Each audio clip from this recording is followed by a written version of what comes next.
నిజం చెబుతున్నా, నా లైఫ్లో చెప్తున్నా. బోలెడన్ని సమస్యల్లో యేసయ్యని తెలుసుకున్నా. వినండి, బోలెడన్ని సమస్యల్లో యేసయ్యని తెలుసుకున్నా. యేసయ్యని తెలుసుకున్నాక ఎంత గొప్ప ఆనందం అంటే, అన్ని మెంటల్ ప్రెషర్, అసలు చచ్చిపోదాం అనుకున్నాం మొత్తం కలిసి. అంత ఒత్తిడి ఎటుపోయిందో. ఎందుకంటే నమ్మా. నేను ఎవరిని గుర్తించానో, నన్ను ఎవరు దర్శించారో, నేను ఎవరిని కనుగొన్నానో ఆయన సర్వశక్తుడు, బలవంతుడైన దేవుడు. ఎన్నాళ్ళు నేను నమ్మి గుళ్ళు గోపురాలు అయ్యి తిరిగి భజనలు చేసి గందరగోళం చేసి నానా బాధలు పడి తిప్పలు పడ్డవాళ్ళు కాదో. ఈయన నిజమైన దేవుడు, ఉన్నవాడు. నా నుంచి దమ్మిడి కూడా ఆశించకుండా నా పట్ల కార్యాన్ని చేయడానికి తను తాను అర్పించుకున్న ఏకైక ప్రేమామూర్తి, నిజ దేవుడు నా యేసు. నాకు అర్థమైపోయింది. ఒకవేళ ఏదన్నా చర్చిలో ఇవ్వాల్సి వచ్చి ఇచ్చినా అది ఆయన కోసం కాదు, మన కోసమే. మరి ఆయనకేమన్నా మన బిర్యానీ పెట్టడానికి ఏంది? అరే అబ్బాయి కథ చిల్లర ఏంట్రా, బిర్యానీ తింటానని అడుక్కుంటాడు ఆయన.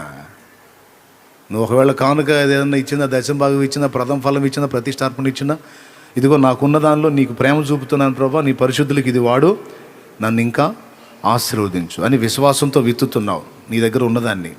ఎందుకోసం? నీవు తిరిగి దీవెన పొందడానికి. రెండవది, నీ తోటి వారి అక్కర తీర్చడానికే తప్ప ప్రభు ఏదో బిర్యానీ తినడానికి కాదు.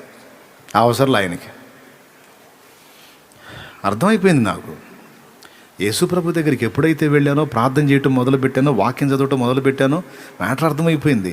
ఇక ఆ దెబ్బతో దిగులుపోయి నేను హ్యాపీగా ఉండటం మొదలుపెట్టా ఇంట్లో. అంతకుముందు ఎవరి ముఖంలో చూసినా ఏడిపే, ఎవరి ముఖంలో చూసినా దరిద్రమే, ఎవరి ముఖంలో చూసినా బూతులే, దోషంలే. నువ్వు తేడా, నీ వల్ల ఇద్దరిద్దరం, నువ్వు సావుకొచ్చావు, నువ్వు అట్ట సావు, నువ్వు ఇట్ట సావు. ఈ సావులు బతుకులు ఇవే. ఈరోజు కొన్ని కుటుంబాల్లో ఏ నడుస్తున్నాయి. నువ్వే దరిద్రమే అంటాడు భర్త. నేనేం కాదు, దరిద్రం అంతా నీ ముఖానే ఉందంటది భార్య. అసలు మీ ఇద్దరు కడుపున పుట్ట మా దరిద్రం అంటారు పిల్లలు.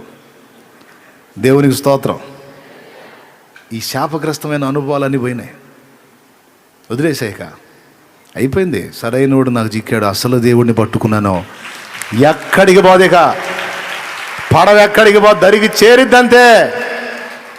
ఇక అప్పటి నుంచి ఇక ఆనందంగా ప్రార్థన చేయటం, స్తుతి, ఆరాధన. మా వాళ్ళు ఉన్నారు, అడగండి కావాలంటే, నేను చెప్పింది నిజమో కాదు. యేసయ్యను గుర్తిరిగినాక ఏడుపు ముఖం వేసుకొని తిరిగానేమో అడగండి, సమస్య లేదు, హ్యాపీ. నా ముఖంలో ఆనందం చూసి వాళ్ళకి డౌట్ వచ్చింది, ఈడేంద్ర ఇంత ఆనందంగా ఉన్నాడు. ఓ నెల తర్వాత చిన్నగా వాళ్ళు కూడా లైన్లోకి రావటం మొదలుపెట్టారు. మొత్తం 2-3 నెలలు తిరిగేసరికి మొత్తం ఇంట్లో ఉన్నాయన్నీ ఆ చెత్త చెదారం, ఆ బొమ్మలు గిమ్మలు మొత్తం తీసి అవతల పడేసి మొత్తం కలిసి బాప్తిసం పొందాం.